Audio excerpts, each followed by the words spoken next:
قل هذه سبيلي أدعو إلى الله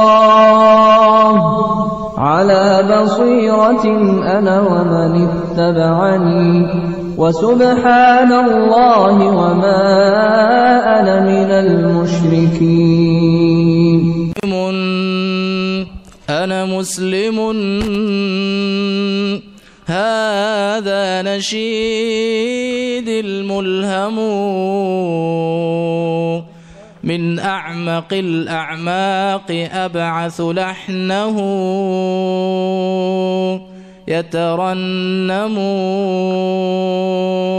يترنم روحي تردده وقلبي والجوارح والدم شوقا وتحنانا لأمجاد لنا تتكلم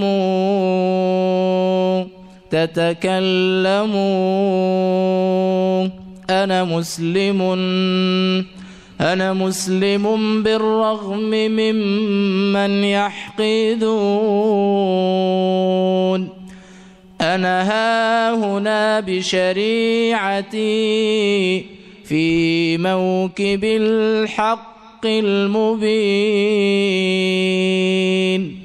أنا لست رجعيا ولكن قائد المتقدمين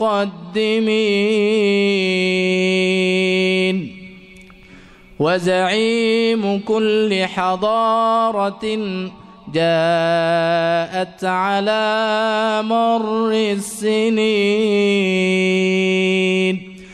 شيدت للمدنية العظمى قلاعا وحصون. أيام كان الغرب يخبط في دياجير القرون حررته بالفتح من أيدي الطغاة الظالمين ورعيته بالعلم حتى فاق كل العالمين ورعيته بالعلم حتى فاق كل العالمين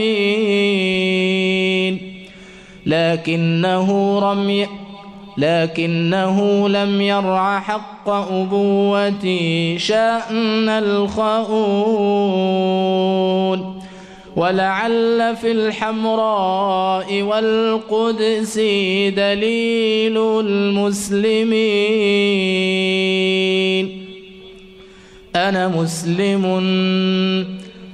مسلم في شدتي قبل الرخاء. أنا مسلم في شدتي قبل الرخاء. أنا مسلم بعقيدة الغراء أسمو سامقا نحو السماء.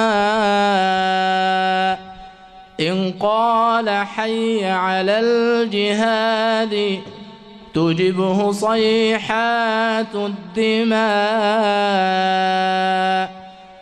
لو كنت أشلاء ممزقة بأنحاء الفضاء لم آل جهدا في كفاح مناصب الحق العداء.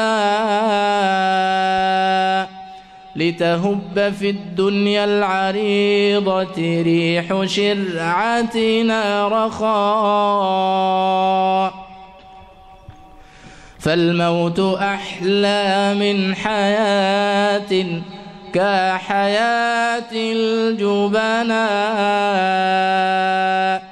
فالموت أحلى من حياة كحياة الجبناء. الله أكبر الله أكبر. ما ألذ الموت في ظل اللواء في ظل اللواء. هذه بلادي هذه بلادي ولتكن بين البوادي والنوادي. هذه بلادي ولتكن بين الرياض والبوادي. فالفقر أحلى من رياض في رباها القلب صادي. أنا مسلم. جزاكم الله خيرا. أبنائي وبناتي طالبات فرع الجامعة بأسوان، أرحب بكم في هذا اليوم المبارك، وأرحب بفضيلة الشيخ علي قاسم الابن الفاضل. وكلنا من امبارح فعلا يعني احنا منتظرين ومترقبين حضوره. للأسف الدعاية لم تكن اللجنة المنظمة لم تعمل الدعاية أو الإعلانات الكافية، وبالتالي في مجموعة عندها محاضرات واجتماعات ومحاضرات ودروس عملية. إنما إن شاء الله يعني هنسعد اليوم بفضيلة الشيخ علي.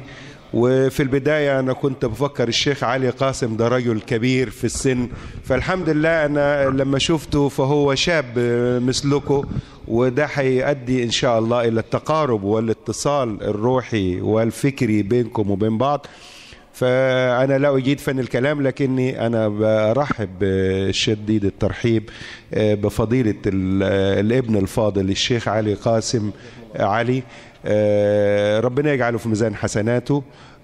هو الموضوع ولقاءه اليوم معاكم أمانة في عنقه، زي ما أنتوا أهاليكم بعتينكم أمانة في أعناقنا، فنرجو أنه كنتوا تكونوا عند الأمانة اللي محملاكم بها أولياء أموركم.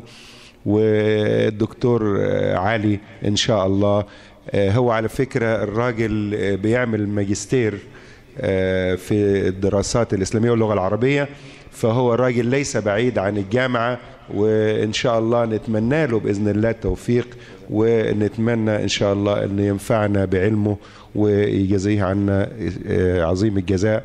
الدكتور علي تفضل سعد.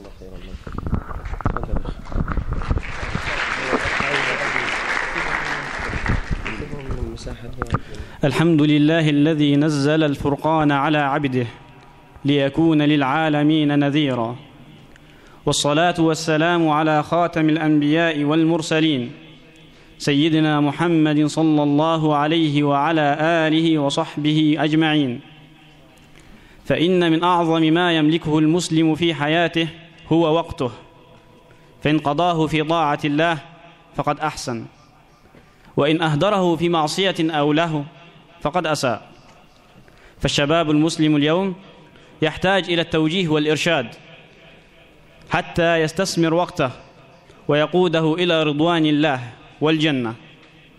وعلى الطليعة المسلمة أن تعي دورها وتعي واجبها وتعرف مهمتها، وتتحصن بالعلم والعمل الصالح والتربية النبوية والتربية الربانية والأسوة النبوية، فلا يضرها كيد الأعداء وسهوم المضلين وأهواء المنحرفين. ولقد شرفنا في هذا اليوم شيخنا الجليل الشيخ علي قاسم لكي يصف لنا التذكرة والنصائح والإرشادات والمواعظ التي تدلنا على الطريق المستقيم. نسأل الله العظيم أن تكون هذه الندوة خطوة مضيئة في طريق الشباب المسلم. نردد الآن أذان الظهر، ونكمل إن شاء الله الندوة بعد الأذان.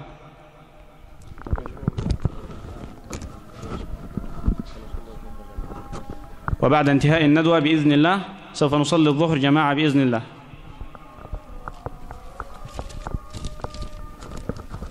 كما نسأله سبحانه وتعالى أن ينفع بشيخنا وبعلمه وبتذكرته خلقا كثيرا، ويغفر لكل من أسهم في هذه الندوة، والله من وراء القصد. وخير ما نبدأ به ندوتنا هو كتاب الله سبحانه وتعالى مع فضيلة الشيخ أحمد الراوي.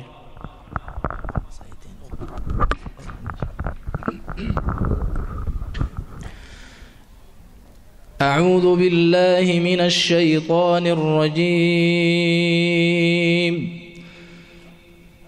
قل اللهم مالك الملك تؤتي الملك من تشاء وتنزع الملك ممن تشاء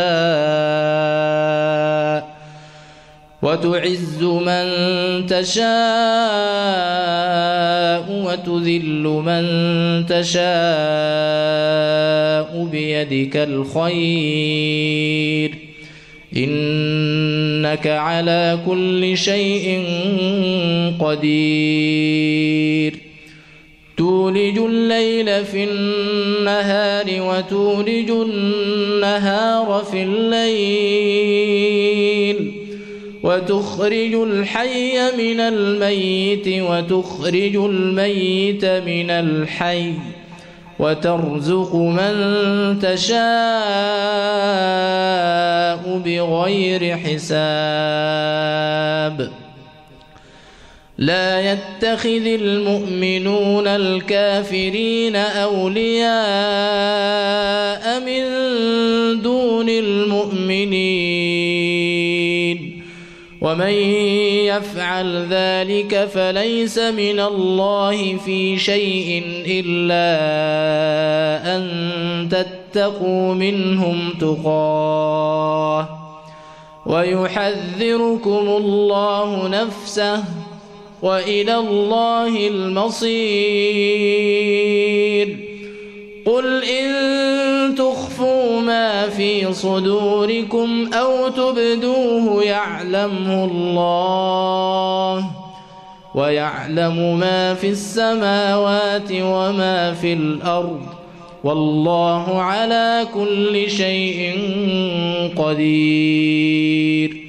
يوم تجد كل نفس ما عملت من خير محضرا وما عملت من سوء تود لو أن بينها وبينه أمدا بعيدا، ويحذركم الله نفسه، والله رؤوف بالعباد. قل إن كنتم تحبون الله فاتبعوني يحببكم الله ويغفر لكم ذنوبكم، والله غفور رحيم. قل أطيعوا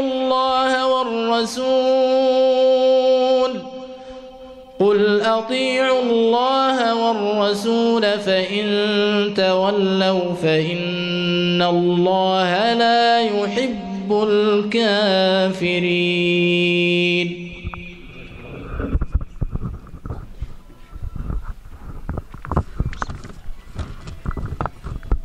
جزا الله شيخنا خيرا. والآن مع فضيلة الشيخ علي قاسم، فليتفضل مشكورا. بسم الله الرحمن الرحيم.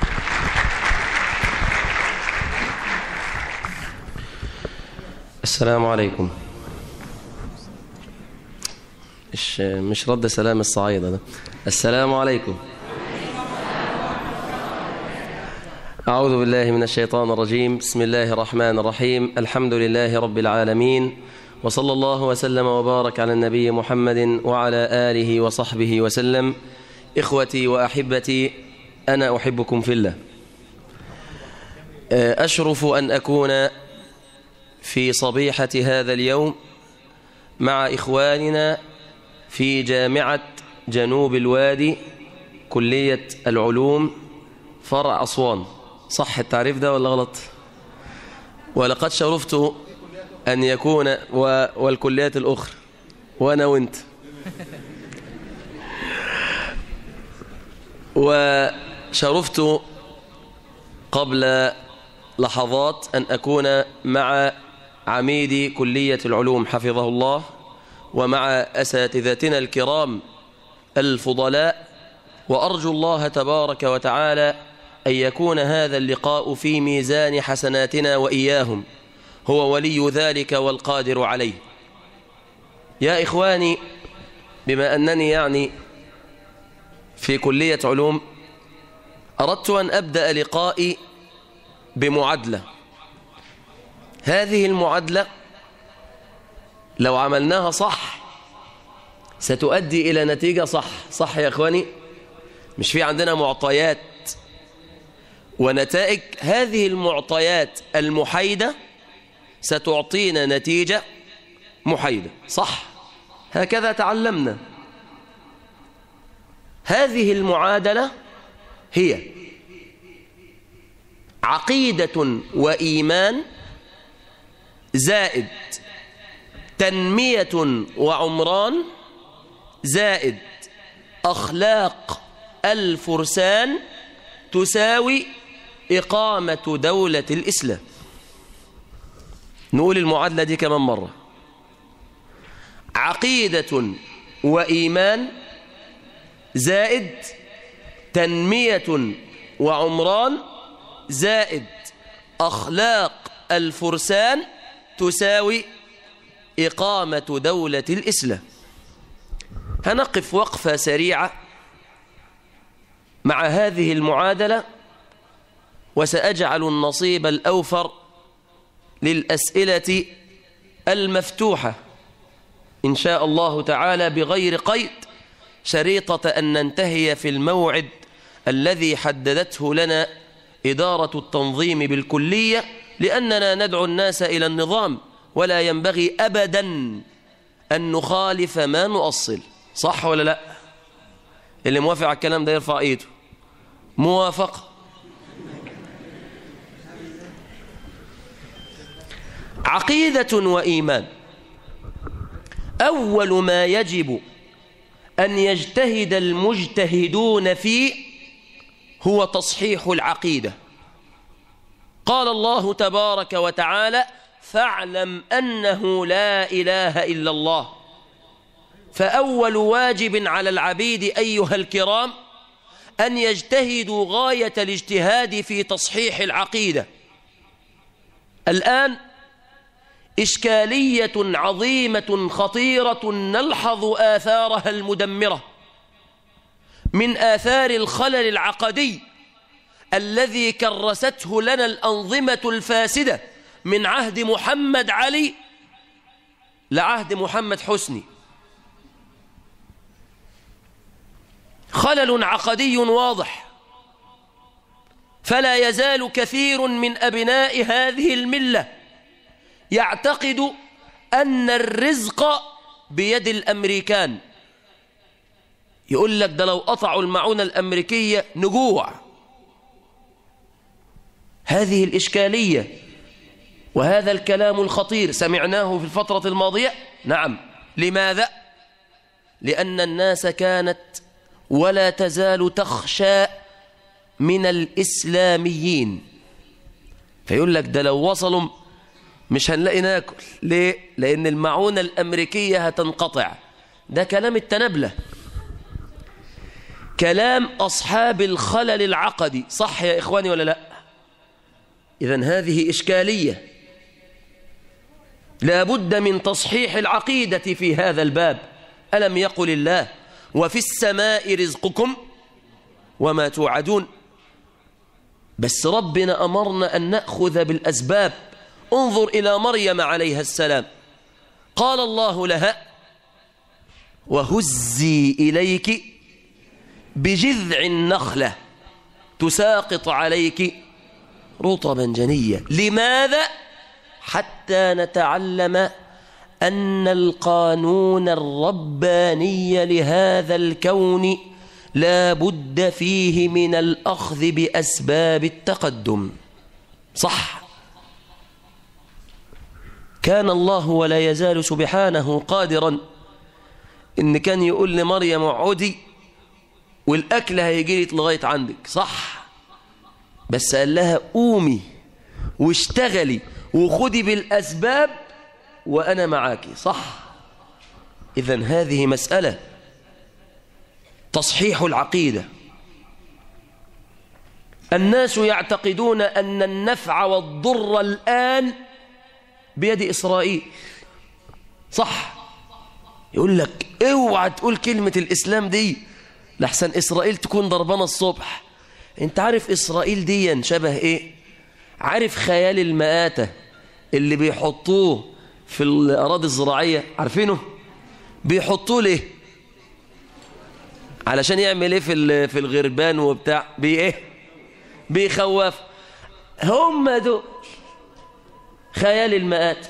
خيال المآتة ده اكتسب قوته من ضعفي. ده فكرني بالراجل اللي وقف مرة فهو عنده عضلتين كده زي الكاوتش، واخد بالك انت ازاي؟ وراجل تاني تعبان ومسكين يا عيني جاي من مستشفى، فبيقول له شفت انا اقوى منك ازاي؟ ازاي تقارن نفسك في قوتك بالضعيف؟ صح يا اخواني ولا لا؟ خلي قوتك مع الأقوى منك أو مع المتساوي لك في القوة. يعني تقدر إسرائيل تكلم هونج كونج أو اليابان بهذه اللهجة؟ تقدر تكلم كوريا الشمالية بهذه اللهجة؟ أبدا. ليه؟ لأن هم عارفين لو قربوا لهم النمور الأسيوية هيفترسوهم. صح؟ إذا لا مجال يا إخواني لاحترامنا إلا أن نكون أقوياء. صح، عقيدة وإيمان، عقيدة لا بد من تصحيحها. وأنا في زيارتي، وهذه هي المحطة الأخيرة لي في رحلتي في الصعيد، نزلت من الطائرة في مطار الأقصر، وبعدين وأنا رايح كان أول لقاء لي في نجع حمادي، فودوني قالوا لي أنت هتنزل بقى ناحية قنا، فهنوديك عند سيدي عبد الرحمن الإناوي ولا عبد الرحيم، معلش يا رجالة ما أنا مش من هنا. فنزلت أبص أشياء عجيبة. دخلت طبعا السايح اللي جاي ده من المنصورة سائح بالنسبة له. دخلت فوجدت ذبحا لغير الله ونذرا لغير الله واستغاثة بغير ما شرع الله وتوسلا بالمقبورين. ودخلت جوه. أول ما دخلت كنا 3 طبعا أصحاب لحى، فلقيت الإمام بيدي للعامل إشارة بيقول له خليك وراهم. أنا دخلت يا إخواني فحزنت جدا أن أمة حتى هذه اللحظة لا تزال تعتقد أن النفع والضر بغير يد الله. انت الراجل جاي له يقول لك أنا جيت لك حافي، طب وانت تجيله حافي ليه؟ هي ناقصة. والتاني يقول له طالب ثانوية عامة يقول له يا سيدي عبد الرحيم عايز أجيب 96% عشان أدخل كلية العلوم. طب ما تروح تذاكر، سيدك عبد الرحيم هيجي يذاكر لك ولا يحل لك؟ لا. والتانية قاعدة جنب عم الشيخ تقول له يا مولانا أنا بايرة وعايز أتجوز. طب ومولانا هيعمل لك إيه يا حاج؟ قال لا، قال رسول الله صلى الله عليه وسلم إن روح القدس نفث في روعي أنه لن تموت نفس حتى تستكمل رزقها وتستوفي أجلها، فاتقوا الله وأجملوا في الطلب، ولا يحملنكم استبطاء الرزق على أن تطلبوه بمعصية الله، فإن ما عند الله لا ينال إلا بطاعته. صح، بطلي تتبرجي، وبطلي تحطي مكياج، وبطلي تقضيها مع الصبيان، وربنا هيكرمك بزوج والدنيا هتمشي. صح، أخذا بأسباب العف. مش ربنا قال كده وليستعفف الذين لا يجدون نكاحا حتى يغنيهم الله من إيه؟ من فضل. والرابع والخامس، طب بالله عليكم يا أخوانا، أهذه أمة تستحق التمكين والنصر ولا يزال أبناؤها أو أكثر أبنائها يتقلبون في الشرك والبدع والمحدثات ليلا ونهارا؟ ينفع؟ قال الله قل إن صلاتي ونسكي بس هنقف حتة، معلش حتة دي بس، ومحياي يعني وحياتي ومماتي لله رب العالمين لا شريك له. عندنا مشكلة بقى هنا، إشكالية دي بدأت تتضح بصورة فجة هذه الأيام. كلمة ومحياي، حياتي دي ملكي ولا ملك الله؟ ملك مين؟ بتنقض هذا الأصل بعملك مش بلسانك. لما بتقول أنا حر، صح؟ فنلاقي صاحبنا ونلاقي أختنا خارجة من باب المدرج دلوقتي، فالواد سوسو يقوم موقف وهي لولو، فسوسو يقول لها ازيك يا لولو، تقول له زي العسل. طب يا أختي الكريمة ويا أخي الفاضل، هل هذا يجوز؟ صح؟ مش احنا عندنا دين برضه ولسه بنقول وحياتي دي لمين؟ لله. تقول لي لا انت فاهم الدين غلط. طب فهمني الدين الصح. حياتي دي جوه الجامع، اخرج من الجامع انا حر، امشي على حل شعري، اشرب حشيش، الف سجارة بانجو. بالتالي ما فيش حاجة اكتر من كده هنا في الصعيد، ولا انتوا وصلتوا لحبوب الصراصير والحاجات دي؟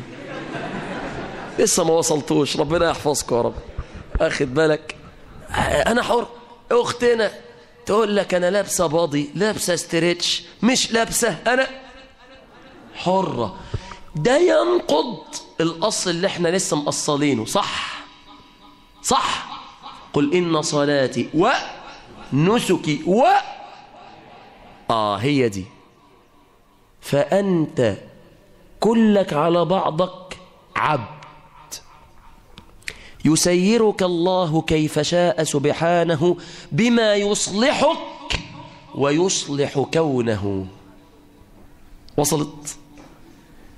وده مقتضى كلمة أنا مسلم. يعني إيه مسلم؟ يعني مستسلم لإله يسيرني هذا الإله كيف شاء سبحانه. صح؟ مش ده معنى كلمة مسلم؟ قال الله فلا وربك لا يؤمنون حتى يحكموك فيما شجر بينهم ثم لا يجدوا في أنفسهم حرجا مما قضيت ويسلموا تسليما. جالي ولد في جامعة من الجامعات فبيقول لي بعد إذنك، لو قدر للنبي عليه الصلاة والسلام إنه يجي دلوقتي، هل تتوقع إن إحنا هنسمح له؟ انظر إلى هذا الكلام الخطير، إن إحنا هنسمح له إنه يخرج بره الجامع كمان مرة؟ لو قدر لرسول الله أن يكون حيا بيننا الآن، هل تتوقع إن إحنا هنسمح للنبي إنه يخرج بره الجامع؟ يقصدون بفكره. إيه رأيكم في الكلام الخطير ده؟ موافقين ولا مخالفين؟ اللي مخالف يرفع إيده. في ناس لا كمان مرة، اللي مخالف يرفع إيده. يعني النبي صلى الله عليه وسلم هيبقى دوره إصلاح المجتمع ولا هيبقى دوره إنه يقول وعظ وإرشاد فقط؟ إصلاح المجتمع اقتصاديا وسياسيا واجتماعيا وأخلاقيا وتربويا، صح، بعد الاستعانة بالمتخصصين، فاسألوا أهل الذكر. يبقى الإسلام ده نزل ليحكم الحياة، صح. دي رقم 1، عقيدة وإيمان. 2، تنمية وعمران. ماذا لو أن شبابنا ظل متكاسلا عن التنمية العمرانية في مجتمعاتنا؟ إيه اللي هيحصل؟ هنفضل عالة على الأمم، صح. سألت سؤال في كلية الفنون الجميلة بالأمس في الأقصر.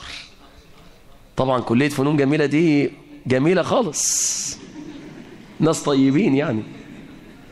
فسألت الناس الطيبة دي، قلت لهم ماذا لو كان الدين رقم 1 في حياتنا، مش رقم 2 ومش رقم 10؟ فمن جملة ما قلت لو كان الدين رقم 1 في حياتنا لصرنا أعز أمة، ولصرنا من أفضل الأمم من الناحية التقدمية. الكلام ده طبعا كلام المتعصبين لعرق أو لجنس أو دين، أبدا. تسمعوا عن ابن خلدون؟ ابن خلدون بيقول: لقد نظرت في تاريخ الأمم عامة والعرب خاصة، فعلمت أن العرب جنس لا يصلحه إلا الدين. قبل الإسلام كانوا بربر، متخلفين، متنحرين، متقاتلين، صح. فاكرين حرب البسوس، حرب داعز والغبراء، فاكرينها؟ كلها قامت على أصول عرقية قبلية، صح. جه الإسلام دوب كل هذه الخلافات المتخلفة، ووجه طاقة أبنائه لنشر الدين ولإقامة دولة محترمة عزيزة تحترمها الأمم، صح. ونجح المسلمون في ذلك في زمان رسول الله. وجه سيدنا أبو بكر حافظ على رقعة الإسلام من أول انقلاب عسكري من مانع الزكاة، وأول انقلاب ممن كفر من العرب، صح. وجه سيدنا عمر الفاروق رضي الله عنه، قاعدين يقولوا العدالة العدالة العدالة. أنا بحط رمز للعدالة سيدنا عمر رضي الله عنه. تخيل عمر بن الخطاب رضي الله تعالى عنه، رمز العدالة اللي ما حدش عرف في كل الأزمنة والتواريخ إنه يجيب رمز زيه، صح. سيدنا عمر ده أول ما كان بيتقال اسمه كان رستم بيعملها على نفسه. كانت أقوى قوتين فارس والروم بيهتزوا لما يسمعوا اسم مين؟ عمر. ليه؟ لأن عمر بن الخطاب استطاع أن يقيم دولة قوية، صح. ونحن نقول لا بقاء في هذا العالم لغير الأصلح والأقوى، صح. بعد الحرب العالمية كانت اليابان تحت الصفر ولا لا؟ هونج كونج ما كانش لها ذكر ولا لا؟ دلوقتي تقدر انت تقول للغولة عينك حمراء؟ تقدر تكلم هونج كونج ولا اليابان؟ تقدر؟ طب أمك دعت عليك، صح. ليه؟ لأنهم اشتغلوا بالبناء والتنمية. سؤال محرج لحضرتك يا طالب جامعة جنوب الوادي، خطتك ايه في بناء مصر؟ خطتك ايه؟ اكل ونوم يجيب دبلوم، صح. خطتك ايه يا طالب الكليات اللي بيسموها كليات القمة؟ هتعمل اختراعات، هتشد كده وتعمل اختراعات، يبقى قابلني. احنا وشوش بتوع اختراعات برضه يا راجل. طب ليه الروح الانهزامية دي؟ قبل كده كنت بتقول يا عم ما انت عارف، وبعدين انت مش من البلد دي. ما انا كنت بجيب امتياز وبتكنسل في التعيين علشان ابن رئيس القسم كان معايا، صح؟ كنت ما شاء الله بحرق دمي في المذاكرة، صح؟ واجيب جيد جدا.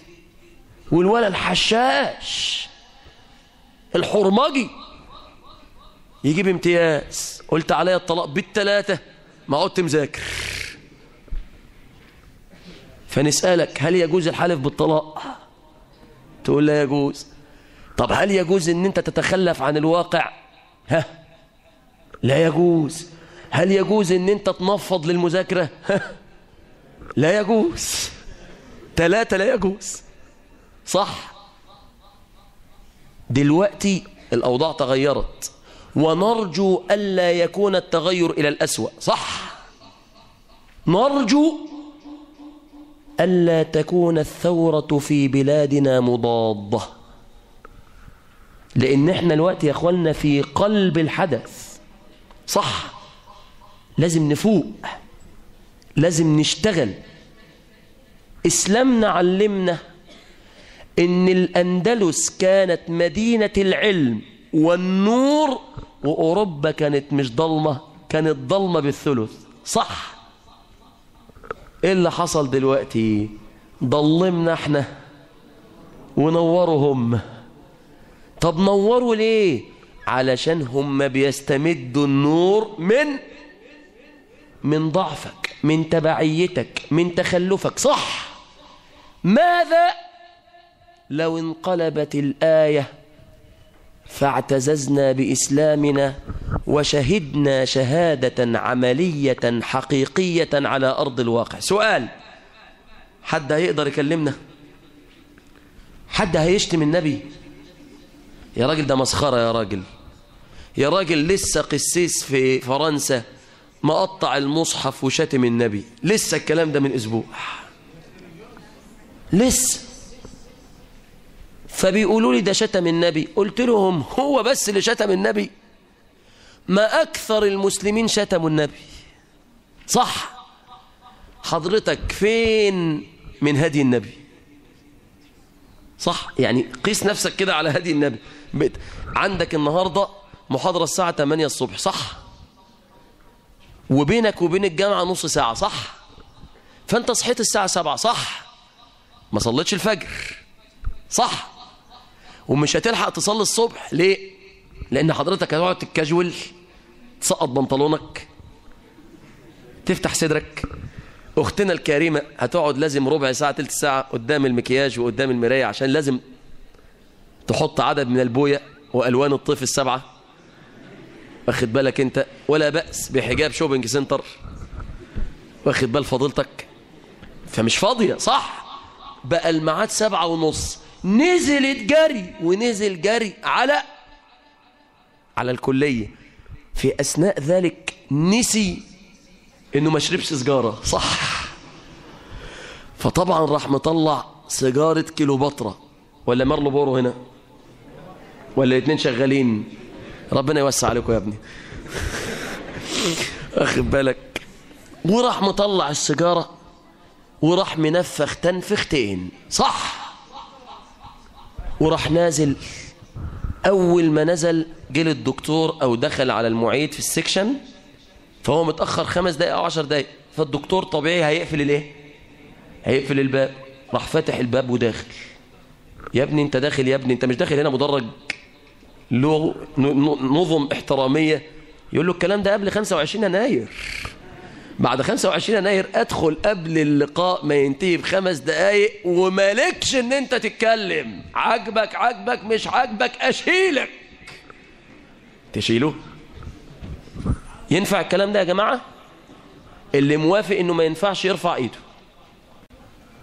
ده في ناس موافقة يا دكتور. جميل. خلصنا الساعة 9 الصبح، خرج صاحبنا وراح مكلم الأخت فوفو وقفوا وصلة من الساعة 9 للساعة 10 تحت الشجر يا وهيبة. خلصنا الساعة 10، دخلنا المحاضرة من الساعة 10 للساعة كام؟ الساعة 12. أذان الظهر إيه؟ أذن صح. فجي صاحبنا سمع أذان الظهر صح، راح مشغل الموبايل وسمع بحبك يا حمار صح. أين صلاة الظهر؟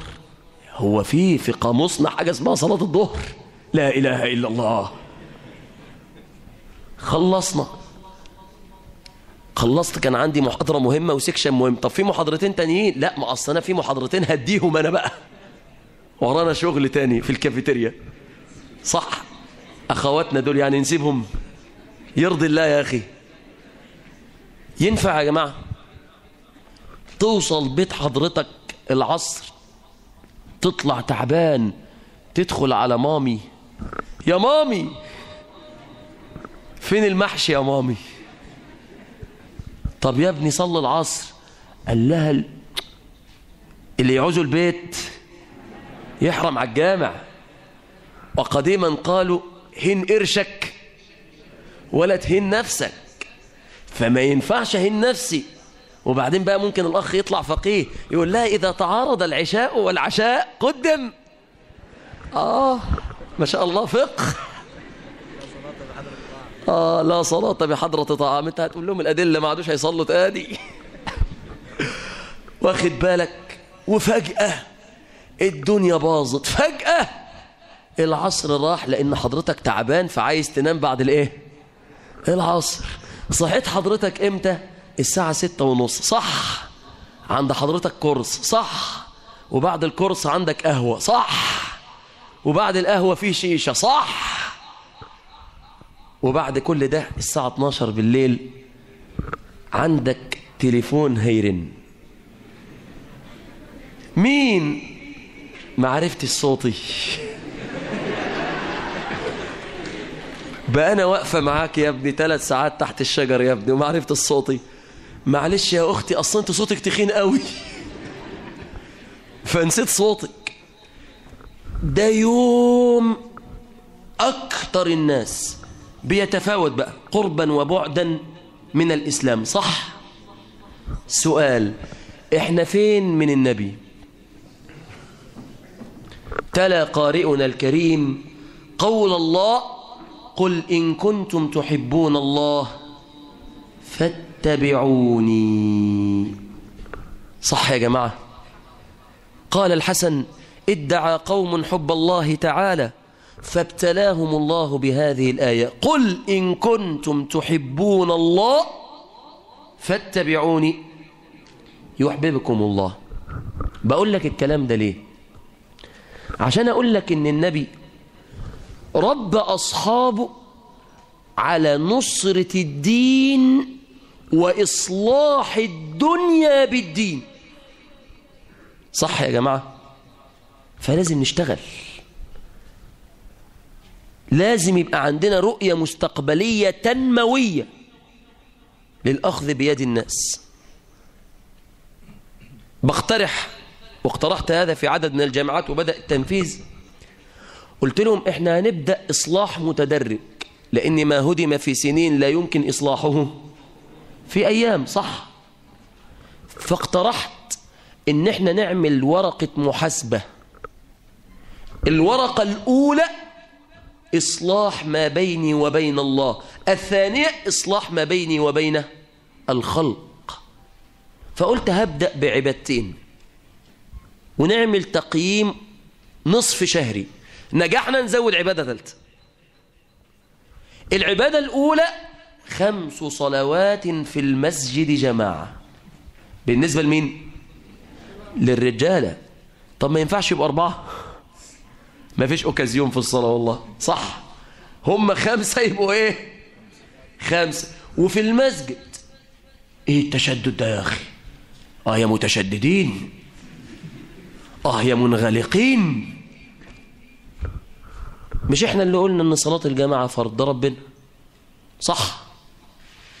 صلاة الجماعة في أصح قولي العلماء واجبة على المسلم المكلف البالغ العاقل الحر السالم من الموانع. جميل.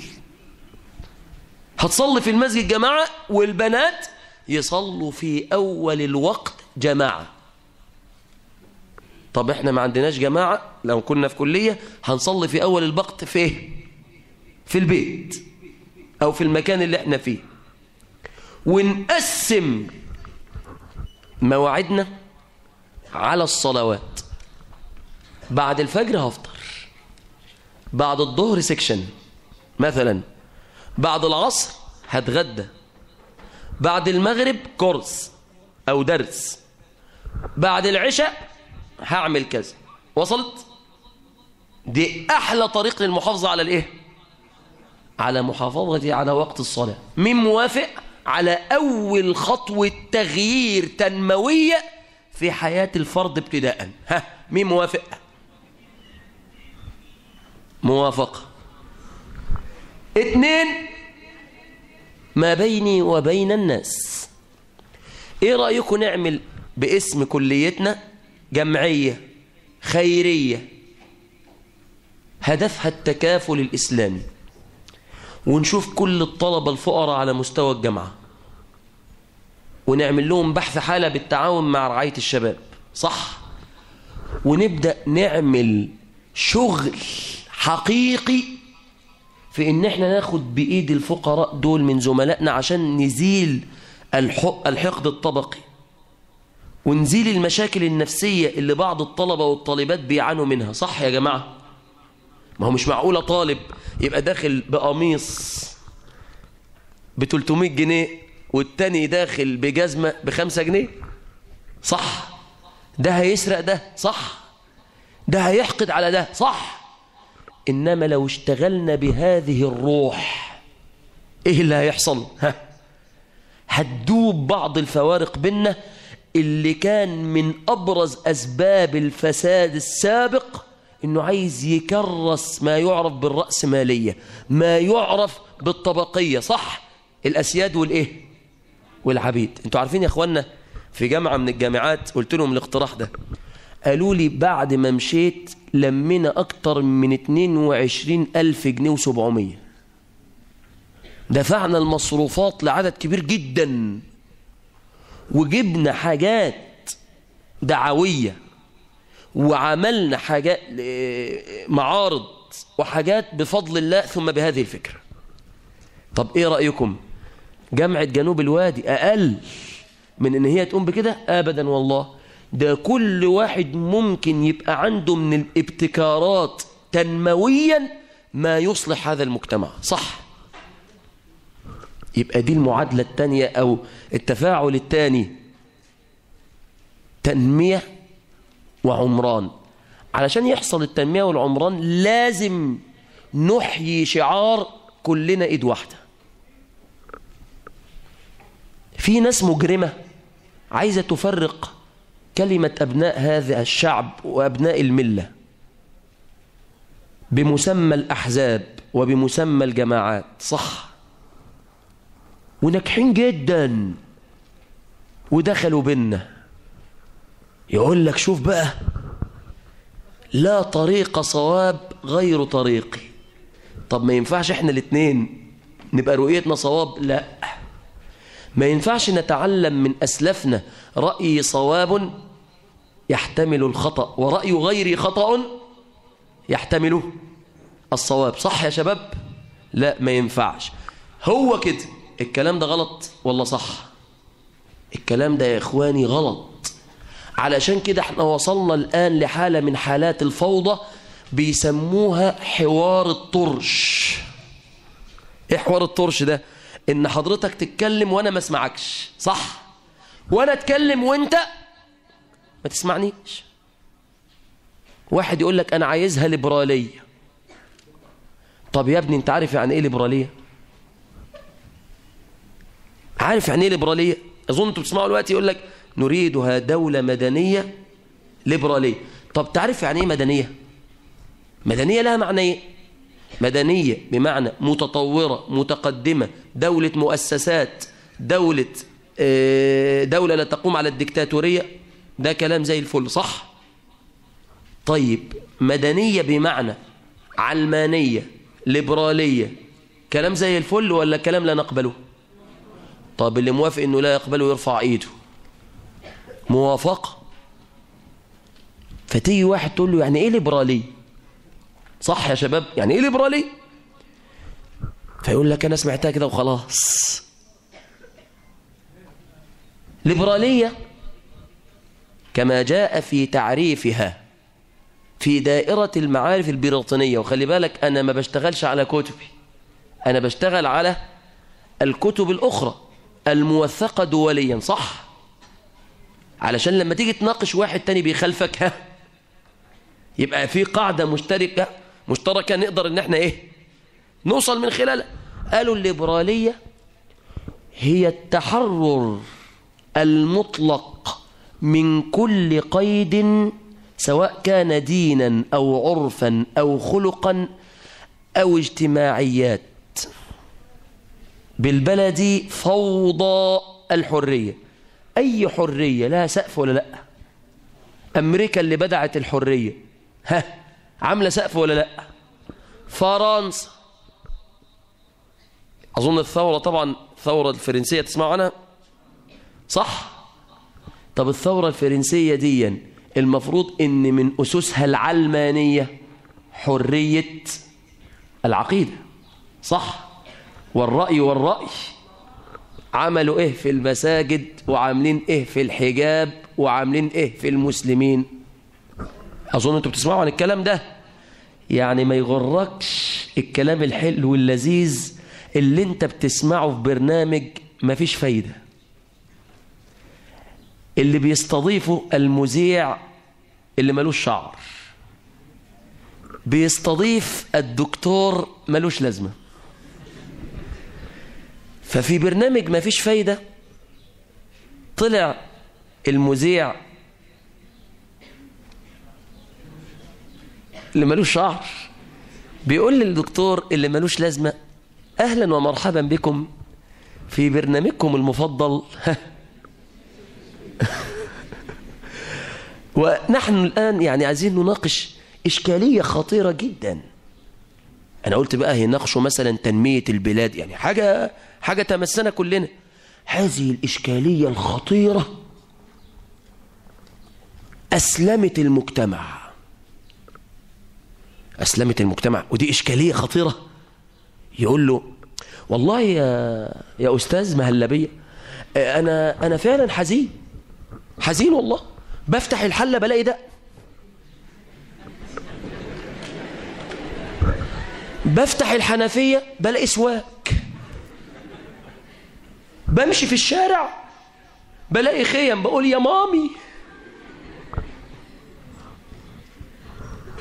يا أخي كنا في كلية كذا بناقش الطلبة، وكنت فاكر ان انا هدخل بقى الاقي بقى وشوش حلوة وحاجات رائعة، فدخلت لقيت العيال داخله مكشرة، وكل واحد عنده ختم النسر، والبنات داخله زي الغفر، وكل واحدة لابسالي مش عارف ايه. قلت لا اله الا الله، الجامعة باظت يا اولاد، احنا في خطر يا استاذ. تخيلوا بقينا في خطر يا جماعة. لا اله الا الله. بيقولوا: طب حضرتك لو الديمقراطية ورأي الأغلبية هيجيب لنا الإسلام. قال له: مش عايزين الديمقراطية دي. هي دي الكلمة اللي أنا كنت عايز أسمعها لك. قد بدت البغضاء من أفواههم وما تخفي صدورهم أكبر. فيطلع لك واحد يقول لك: طب يا فضيلة الشيخ، ده الناس دي هارية الإسلام دلوقتي بقالها 4 أسابيع، صح؟ عملوا احتراب داخلي داخل البلد على نعم ولا، وخلوا الناس زي المجانين، وكان البيت الواحد اللي يقول لأ تبقى ليلته طين، واللي يقول نعم يبقى حمار وسطحي وموجع. ايه يا اخوانا، هو في ايه؟ في ايه؟ ناس بتلعب بالريموت كنترول لإفساد البلد ولتفتيت الوحدة، صح؟ علشان كده أنا جاي أقول لك النهاردة: واعتصموا بحبل الله جميعا ولا تفرقوا. لو تفرقنا اعلم أن الفرقة ستكون سببا في ذهاب الخير والتنمية والإسلام في هذا البلد. سؤال: هل سنقبل بتغيير هويتنا الإسلامية؟ عايز أسمع من طلبة جامعة جنوب الوادي، وعايز إخواننا يقوموا يصوروا هذا الكلام. يا إخواننا، سؤال هيطلع دلوقتي: هل طلبة جامعة جنوب الوادي سيقبلون بتغيير هوية مصر الإسلامية؟ بصوت عالي. 2: هل سنقبل بشقاق بين أبناء الشعب الواحد والملة الواحدة؟ هل سنرفع شعار واعتصموا بحبل الله جميعا ولا تفرقوا؟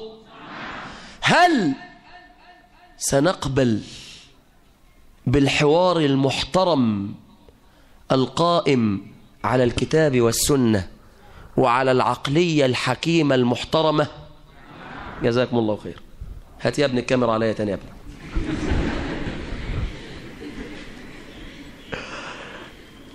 تنمية وعمران. آخر حاجة: أخلاق الفرسان. دولة بغير أخلاق دولة محكوم عليها بالانهيار، صح؟ الحرس الجمعي شالوه من الجامعة، صح؟ فرصة الحشاشين، صح؟ فرصة الحرمجية، صح؟ فرصة الظلاميين، صح؟ واحنا بنقول لهم هنفوت عليكم الفرصة دي، مش هنسمح بتفلت أخلاقي في الجامعة، صح؟ مش هنسمح بانحلال خلقي بدعوى الحرية، صح؟ مش هنسمح إن الناس تعمل شكل ومشاجرات داخل الجامعة، صح؟ مش هنسمح بالسب بالدين، صح؟ دي الأخلاق. قال رسول الله صلى الله عليه وسلم: إن المسلم المسدد لا يدرك بحسن خلقه درجة الصائم القائم، صح؟ هنحيي شعار الخلق الحسن، وهي دي اللي أنا عايز أكلفك بيها. عايزين نعمل حملة لنشر الخلق الإسلامي القويم داخل مجتمعنا. مين موافقني على الحكاية دي؟ عايزين ننشر أخلاقنا الإسلامية. سؤال يا جماعة: احنا كلنا عايزين ان احنا نقول نعم للإسلام، صح؟ نعم للإسلام. وعشان أجاوبك على السؤال اللي بدأ يجي لي، كل الأسئلة اللي بتجي لي أنا بجاوبك عليها بسرعة. نعم للإسلام. إسلام الأحزاب ولا إسلام الجماعات؟ لا ده ولا ده. إسلامنا كتاب الله وسنة رسول الله بفهم أبي بكر وعمر وعثمان وعلي سلف هذه الأمة الأبرار والأئمة المعتبرين المتبعين. توافقني ولا تخالفني؟ مش عايزين إن احنا نعمل فرقة ولا خلاف، لا عايزين إسلام جماعات ولا إسلام أحزاب. طيب الناس خايفة من الإسلام، صح؟ يقول لك ده الإسلام بيقطعوا في الوداع. كنت في جامعة قنا فسألت طلبة جامعة قنا: يا رجال، هم اللي حصل ده قائم على أساس ديني؟ قالوا ولا حصل. ده قضية عرض، شقة دعارة، والأهالي طلعت عشان تفض المشكلة دي. صوروها لنا مين اللي أقام الحد؟ قال لك الإسلاميين. طب هو مين الإسلامي عامة؟ الإسلامي اللي بيحب الله ورسوله وعايز إن الإسلام يسود المجتمع. بهذا التعريف أنت إسلامي ولا لا ديني؟ اللي موافق إنه إسلامي يرفع إيده. الله أكبر، كبر الله. فهم عايزين يسقطوا فكرة الإسلام في شخصنة في شخصنة المواقف. فاحنا بنقول لهم لا، هنفوت عليكم الفرصة دي وهنتعامل معاكم بالحكمة والموعظة الحسنة.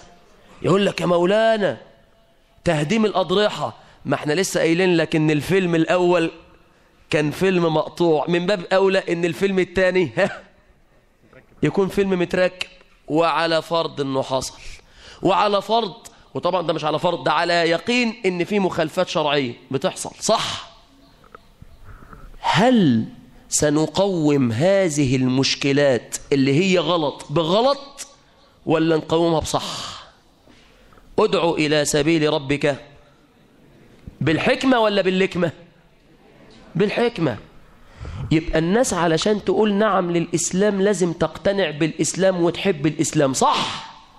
علشان كده احنا عاملين حملة اسمها مليونية جمال الإسلام، وجامعة جنوب الوادي شبابنا وبناتنا هيبقوا معانا فيها، ولا انتوا رأيكم ايه حكاية مليونية جمال الإسلام؟ بسرعة عشان هختم خلاص، ما انا الربع ساعة دي بس لله بقى. مليونية جمال الإسلام، كل طالب بيدخل على اليوتيوب، على الفيسبوك، على تويتر، هيعمل معايا الآتي: طلع كراستك واكتب، هيكتب المحاضرات اللي هقولها له دي، وهيقوم بدور النشر والمنتجة والتقطيع علشان نعرف العالم كله جمال الإسلام. هنعمل اسطوانة اسمها اسطوانة جمال الإسلام، هنجمع فيها المحاضرات دي. أول حاجة خطبة الإسلام يمنعنا ومصر تجمعنا. لمين؟ لفضيلة شيخنا الشيخ محمد حسان. مين بيحب الشيخ محمد حسان؟ ومش عايزينه يشتموه. يا ده انتوا يا ابني، ده إجماع يا ابني. حسد الفتى إذ لم ينالوا سعيه فالناس أعداء له وخصوم. صح، ما هو لهم حق يموتوا برضه. ده بمناسبة الشيخ حسان، في جامعة عين شمس لما الشيخ راح، الدكاترة امتنعوا في كتير من الكليات عن التدريس، وقالوا مش هندرس في يوم الشيخ محمد حسان علشان هناخد كل الطلبة ونروح نحضر بنفسنا لمين؟ للشيخ حسان. فجي واحد من العلمانيين اللادينيين يعمل ندوة بعدها، بيقول حضر له تقريبا 100 طالب، كانوا تقريبا 30,000 حاضرين للشيخ حسان ودول 100 طالب. فالراجل فرقع وقال شفتم بيضحكوا على الناس ازاي؟ فقلت لهم كانوا بيشربوهم حاجة أصفرة وبيقولوا لهم تعالوا. الإسلام يمنعنا ومصر تجمعنا. 2، الإسلام ليس متهما، أيضا للشيخ حسان. آخر خطبتين للشيخ حسان شبهات حول الإسلام، صح؟ يا ريت إن احنا ننزلهم. هتدخل على موقع way to الله، الطريق إلى الله، هتجيب ماذا لو اخترنا الإسلام لأخينا الدكتور حازم شومان صديقنا وزميلنا. هتدخل على صفحة علي قاسم، هتلاقي 3 محاضرات. المحاضرة الأولى اسمها جمال الإسلام. المحاضرتين اللي بعد كده هذا هو الإسلام لو كانوا يعلمون. هتجمع حضرتك المواد دي وتقوم بدور النشر والتقطيع. هنقول لهم محاسن الإسلام مع المرأة محاسن الإسلام مع الرجل محاسن الإسلام في العلاقات الدولية محاسن الإسلام الاقتصادية محاسن الإسلام السياسية والاجتماعية وصلت؟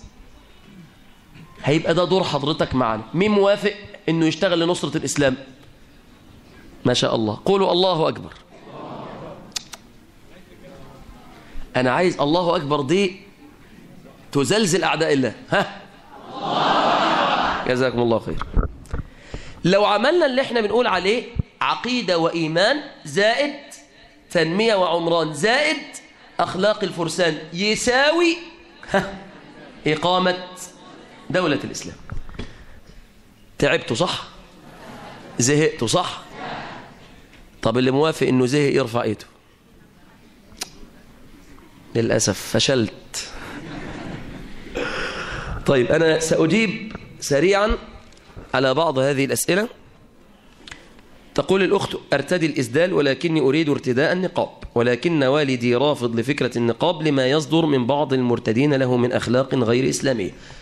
عايزين نقول أولا النقاب مختلف فيه بين علمائنا، والذي يظهر في زمان الفتن أن المرأة تلبسه. طيب أختنا لبست النقاب وبتغش، أسألك سؤال بقى، أنا راجل يا أخي ما بحبش الجماعة دول، هعمل من القصة دي فيلم ولا لأ؟ هصورها وأقول لهم الحقهم، أيوة المنتقبات الحرامية مسكتها في المدرج وهي بتسرق، يعني شايفك هي بتغش، بقت بتغش وبتسرق وبتنصب، صح؟ ومش بعيد على بال ما تروح للإذاعة والتلفزيون في القاهرة تكون قتلت الطالبات اللي كانت بتمتحن معاها، صح؟ ده فكرني بحكاية فكرني بقصة تانية، بيقول لك انتوا عرفتوا اللي حصل بين مصر وتونس حصل ليه؟ فقلنا لهم حصل ليه؟ قال لك اصل الجماعة الدقون هم اللي كانوا ورا العملية دي. قالوا ليه؟ قال لك اصل الحكم ما كانش بيحكم بما انزل الله، كان بيصفر. فالبسي النقاب وخليكي قدوة لأخواتك، صح يا جماعة؟ بالنسبة لوالدك اجتهدي على إقناعه. في رسالة جميلة جدا اسمها فتاوى كبار علماء الأزهر الشريف حول النقاب، يمكنك مراجعة هذه الرسالة. بيقول: لعن الله النامصة والمتنمصة. أريد معنى هذا الحديث. النمص الأخذ من شعر الحاجبين، ده اسمه الايه؟ النمص، وبيشيلوه أو بيحددوه، فكل هذا داخل في النمص. واللعن طرد من رحمة الله. عندي وسوسة لا أعرف إن كانت من النفس أم من الشيطان، كيف أعالج نفسي من هذه الوسوسة؟ هتلاقوا في موقع اسمه موقع الطريق إلى الله، way to الله، وفي منتدى اسمه منتدى الحور العين. منتدى الايه؟ منتدى الحور العين.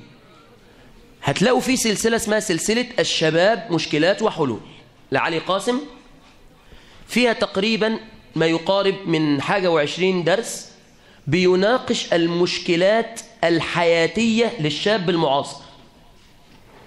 البصة الحرام، هتلاقي محاضرة اسمها هتقدر تغمض عينيك.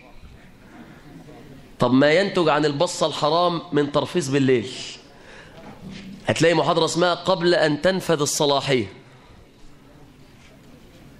علاقة محرمة، الجريمة الكبرى، وهكذا.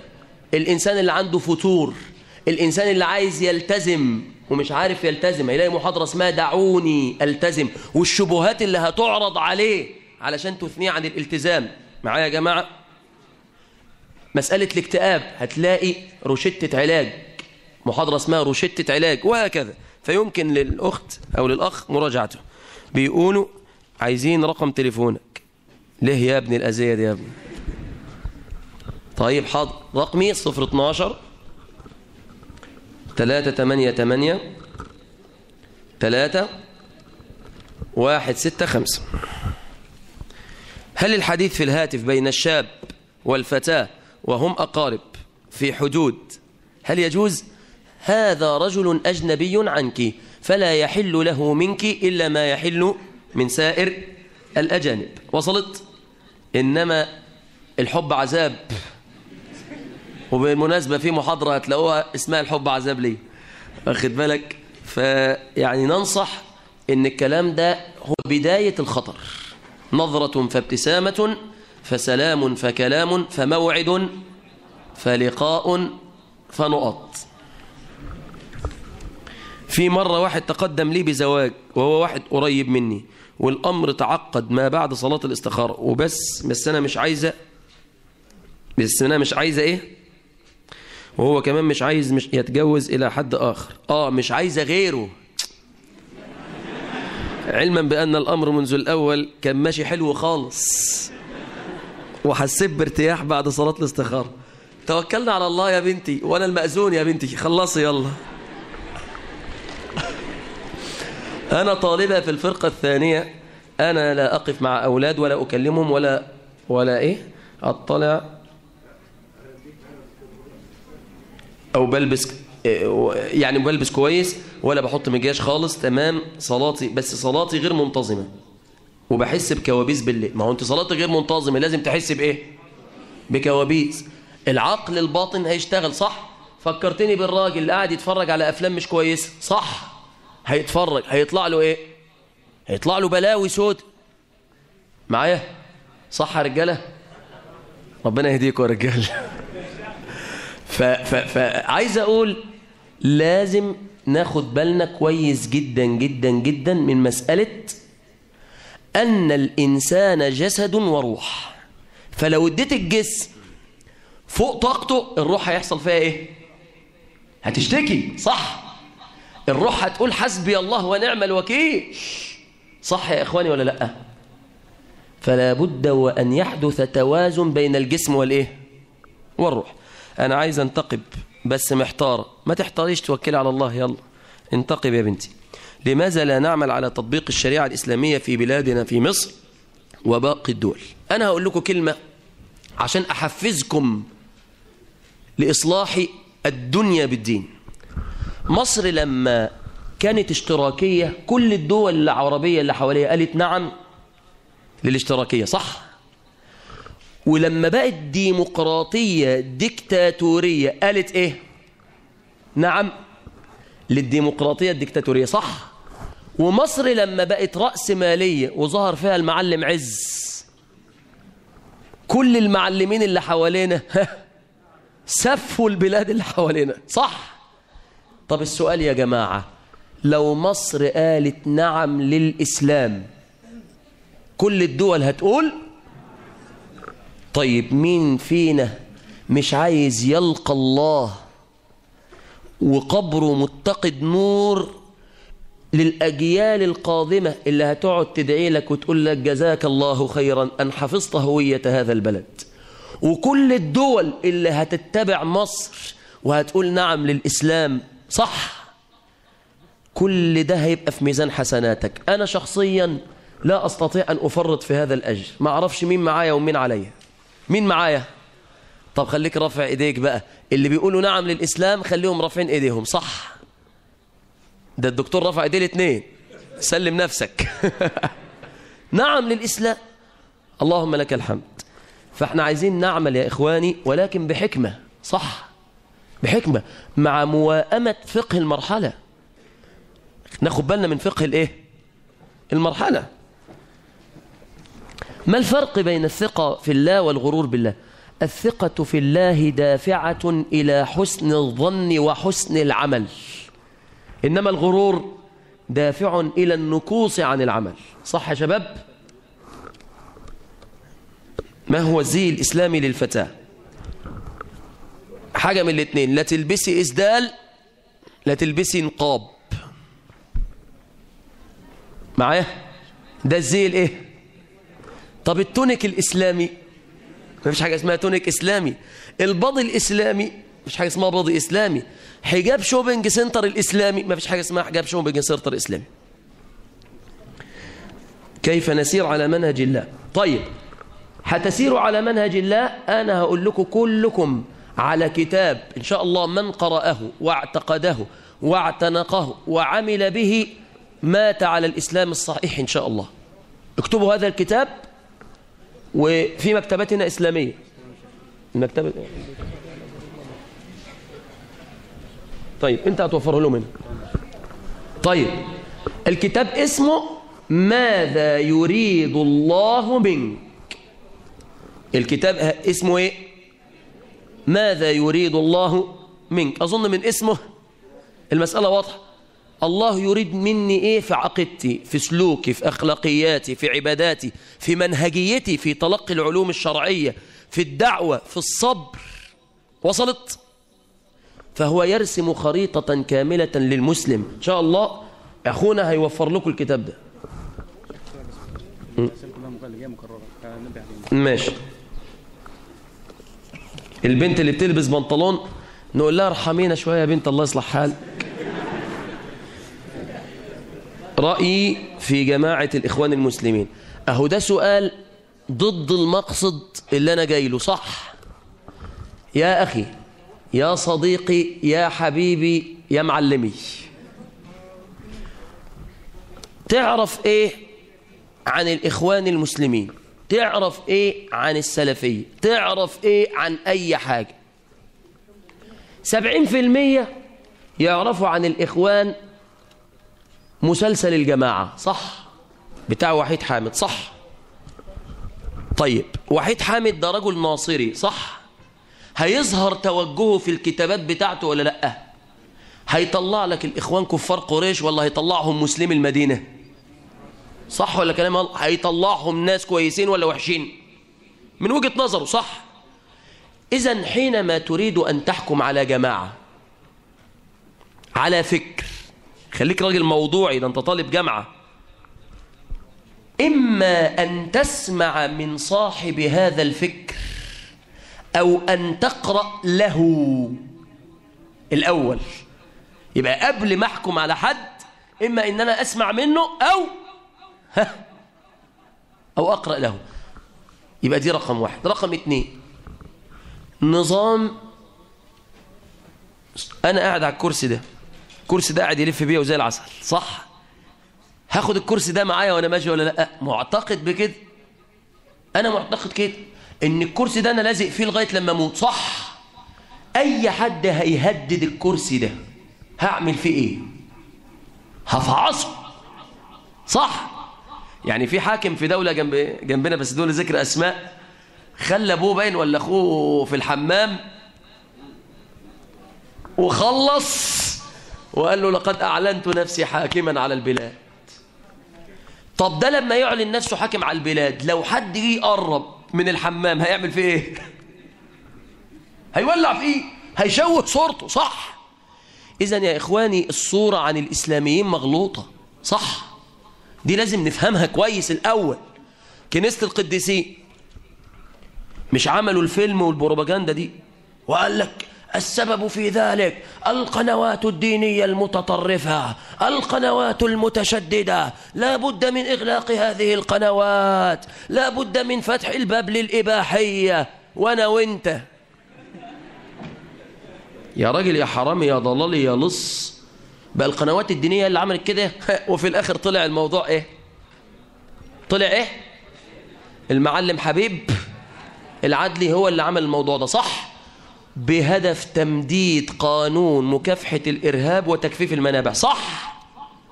طب وما يؤكد صدق الكلام ده إن إحنا قعدنا في الثورة 18 يوم، هل تعرضت كنيسة لأذى؟ هل كسر لهم صليب؟ هل اعتدي على نصراني؟ أبدا. قال الله لا ينهاكم الله عن الذين لم يقاتلوكم في الدين ولم يخرجوكم من دياركم أن تبروهم وتقسطوا إليهم إن الله يحب المقسطين. هذا إسلامنا، قل الحمد لله أنك مسلم. لا نكافئ من عصى الله فينا بأكثر من أن نطيع الله فيه. ماشي يا أخوانا؟ فقبل ما تحكم على الإخوان وتحكم على السلفيين وبعدين احنا قاعدين نقول إخوان وسلفيين برضو ما تعلمناش الدرس. قال الله هو سماكم، احنا مسلمين سنة والحمد لله، صح؟ بنحب سيدنا النبي، صح؟ كلمة السلف برضو عشان في أسئلة جاية عن الموضوع ده. يعني ايه سلفي؟ جدي بالنسبة لأبويا ايه؟ وجد جدي بالنسبة لجدي، وجدين جدي بالنسبة لجد جدي، والإمام الشافعي بالنسبة لجدين جدي، وسفيان بن عيينة بالنسبة للشافعي وجدين جدين جدين جدي، سلف. وأبو بكر الصديق وسيدنا النبي سلف. قال النبي عليه الصلاة والسلام كما عند الإمام البخاري لفاطمة رضي الله عنها وأنا لك خير سلف. يبقى السلف بمعنى المتقدم، وأن تجمعوا بين الأختين إلا ما قد سلف. طب يعني إيه كلمة السلف؟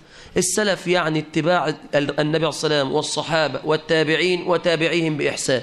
انت بتتبع غير الناس دي يبقى انت مسلم ايه؟ سني، صح؟ طب ايه حكاية سلفي دي طلعت امتى؟ لما جه سيدنا الإمام أحمد بن حنبل تمسك بنقاء العقيد فقال القرآن كلام الله غير مخلوق، منه بدأ وإليه يعود، تكلم الله به حقيقة بحرف وصوت. الإمام أحمد ده بيسموه إمام أهل السنة، فكل واحد قال القرآن كلام الله غير مخلوق قالوا له يا سني، ولا زائد بقى استفادها من الدولة فعمل جوامع السنيين، صح؟ خدتوا بالكم من الحكاية دي؟ طب ليه أنا بحاول أحيزك؟ علشان التحييز بيتبعوا التحييد، صح؟ انت هتقول يبقى الناس دي بيفكروا بطريقة معينة وانا يا عم ما اناش عايز افكر بالطريقة دي، فايه اللي هيحصل؟ هترفض هذا الفكر وهذا الكلام، صح؟ يبقى الغرض الرئيسي من الحملة اللي انتوا بتسمعوها دلوقتي اسقاط المشايخ شعبيا، بعد ما القوى السياسية سقطت وبعد ما القانون سقط وبعد ما كتير من الناس سقطت، عايزين كمان يسقطوا القوى الدينية علشان البلد دي تخرب. هل سنسمح بإسقاط العلماء؟ هل هنسمح إن حد يعتدي على الرموز؟ أبدا. إن العالم لا يرى الفتنة وهي مقبلة، وإن الجاهل لا يرى الفتنة إلا وهي مدبرة، فاتبعوا علماءكم حفظكم الله. آخر سؤالين يا مشايخ، ما تصلوا على النبي كده وتوطوا صوتكم.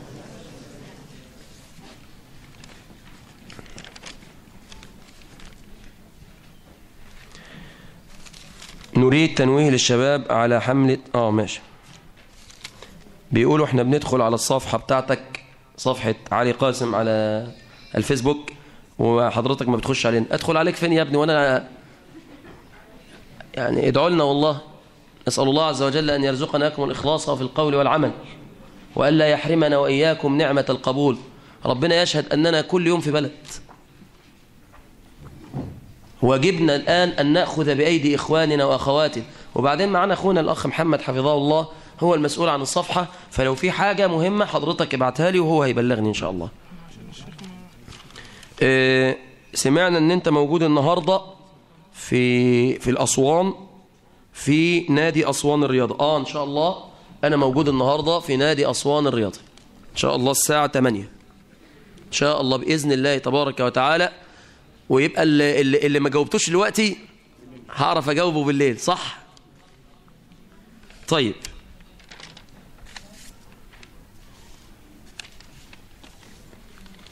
بيقولوا لو سمحت تذكر بأهمية إفشاء السلام، لأن الجامعة الناس بتمشي وبتلقيش على بعض السلام. يا دي الخيبة الحر يا ولا.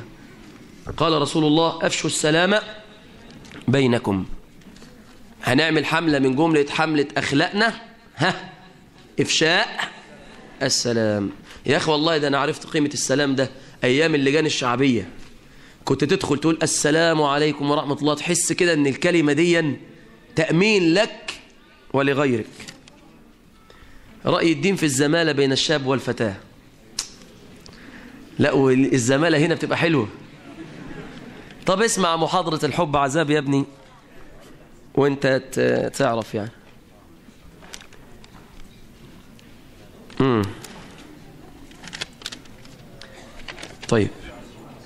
طيب يا إخواني، آخر حاجة أقولها لكم معلش عشان نصلي الظهر، عشان نسمح لأساتذتنا.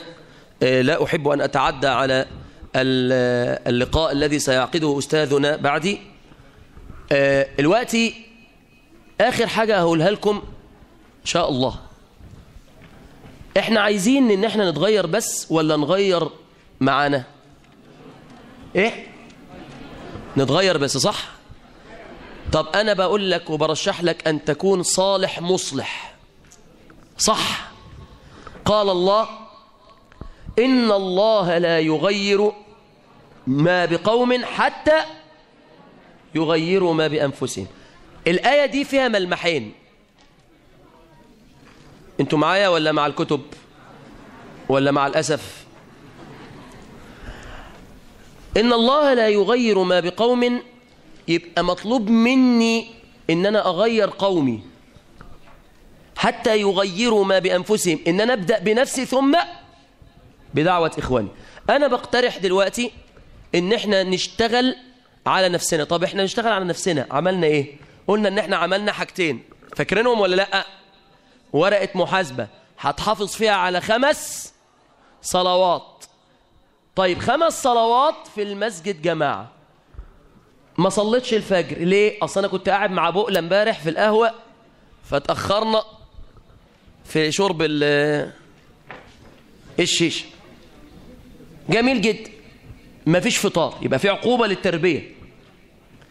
ما صليتش الظهر، مفيش إيه؟ مفيش غدا.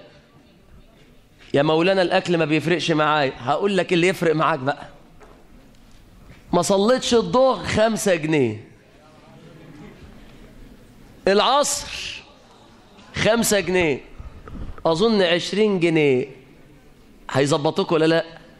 بعدها تاني يوم هتبقى أمام الجامع، صح؟ لازم من العقوبة علشان كسر النفس وترويضها. يبقى دي 5 صلوات.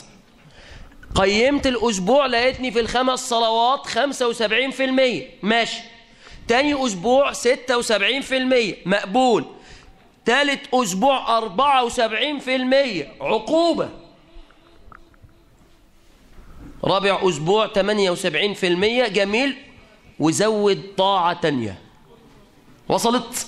لأن احنا في KG 1 لسه عبال ما نوصل للجامعة ورانا ايه؟ مشوار. وصلت؟ دي رقم 1 موافقني عليها. 2 عمل تنموي. عمل تنموي، هنتفق مع أستاذنا نعمل جمعية ونبدأ ان احنا نشتغل على مستوى الجامعة، صح؟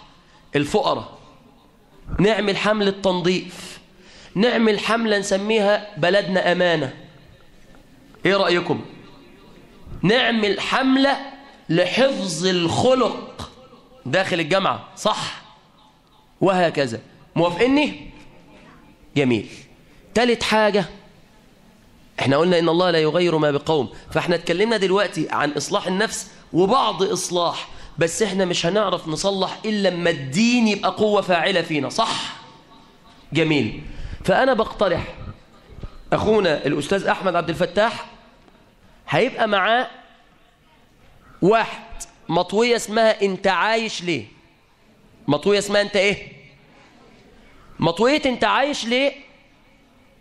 المطوية دي عملناها لان في بعض الطلبة في بعض الكليات دلوقتي بيقولوا مفيش حاجة اسمها ربنا. الفكر الماركسي الشيوعي القذر القبيح بيخترقنا عن طريق الانترنت دلوقتي. وصلت؟ فاحنا بنقول لشبابنا تحصينا لهم هم عايشين ليه، صح؟ أظن دي أنا عايزها تنتشر في أسوان كلها. مين هيساعدنا أن أسوان كلها تقرأ الورقة دي؟ مين؟ أنا زعلان يا جماعة. مين؟ جميل. كل طالب على الأقل هيطبع 100 ورقة. موافقين؟ جميل. 2 كروت النت، بدل ما احنا قاعدين مقضينها ومضيعين وقتنا في الشات والإيميلات وبحبك يا حمار والحنطور يتحنطر والكلام ده، ثقافة العربجة اللي انتشرت في المجتمع، نعمل ايه؟ ندخل على بعض المواقع نحاول نستفيد ونفيد، صح؟ 3 اصحابنا واخواتنا وبناتنا وزملائنا اللي لسه بعاد شوية، ناخد بإيديهم ولا نسيبهم؟ ها؟ ناخد بإيديهم ولا نسيبهم؟ في اسطوانات، الاسطوانات دي هتبقى مع الأستاذ أحمد عبد الفتاح. الاسطوانة الأولى اسمها أنا لازم أتغير، I must change. الاسطوانة الثانية الحب عذاب. الاسطوانة الثالثة الجريمة الكبرى، من البصة للتنفيذ وكيفية علاج هذا الأمر. 4 اسطوانة دعوني ألتزم، اسطوانة دعوني ألتزم. 5 اسطوانة الوهم القاتل، كيفية التوبة من السجاير والمخدرات. ايه رأيكم؟ ايه رأيكم ننشر الاسطوانات دي بين اصحابنا؟ موافقين؟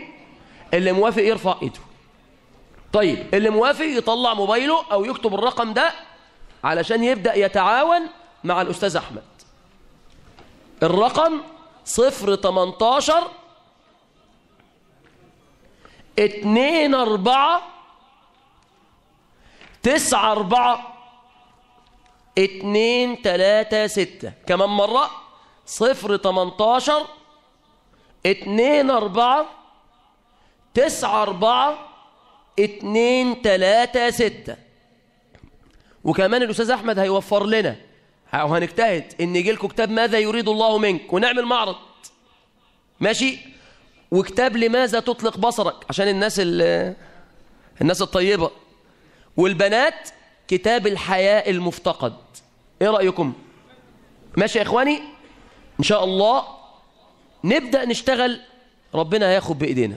أسأل الله عز وجل أن يتقبل منا ومنكم، وأن يشرح صدورنا وإياكم، وأن ينزل هدايته ورحمته ومغفرته على أهل هذه الجامعة وعلى أهلنا في أسوان، وأن يحفظهم بحفظه، وأن يكلأهم برعايته، وأن ينصر دينه، وأن يعز شرعه. اللهم انصر دينك وكتابك وسنة نبيك وعبادك المؤمنين. اللهم احفظ بلادنا مصر آمنة مطمئنة وسائر بلاد المسلمين. اللهم لا تحرم بلادنا مصر نعمة الأمن والأمان وسائر بلاد المسلمين. اللهم ول علينا خيارنا ولا تول علينا شرارنا. اللهم حكم فينا كتابك وسنة نبيك، اللهم حكم فينا كتابك وسنة نبيك يا رب العالمين. اللهم أبرم لهذا البلد أمر رشد يعز فيه أهل الطاعة ويهدى فيه أهل المعصية، يؤمر فيه بالمعروف ينهى فيه عن المنكر، يحكم فيه بالكتاب والسنة. اللهم أصلح شباب هذه الجامعة، احفظ شباب هذه الجامعة، احفظ بنات هذه الجامعة.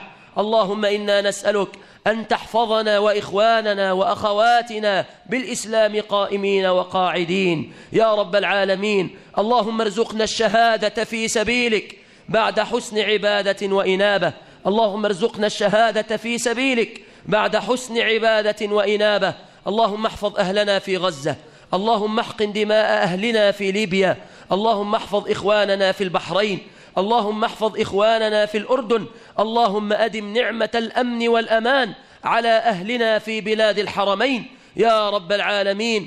اللهم وحد صفنا على كتابك وسنة نبيك، واقمع الشقاق والنفاق والخلاف من بيننا يا رب العالمين. اللهم صل على محمد وعلى آل محمد كما صليت على إبراهيم وعلى آل إبراهيم إنك حميد مجيد. اللهم وبارك على محمد وعلى آل محمد كما باركت على إبراهيم وعلى آل إبراهيم إنك حميد مجيد. اللهم ارض عن سادتنا أبي بكر وعمر وعثمان وعلي وعن سائر أصحاب النبي، والعن من لعنهم أو سبهم وانتقص قدرهم. اللهم آمين، اللهم آمين، اللهم آمين. أحبكم في الله. قبل أن نقوم ننفذ شيئا من سنة رسول الله. أفشوا السلام بينكم، كل واحد يسلم على جنبه.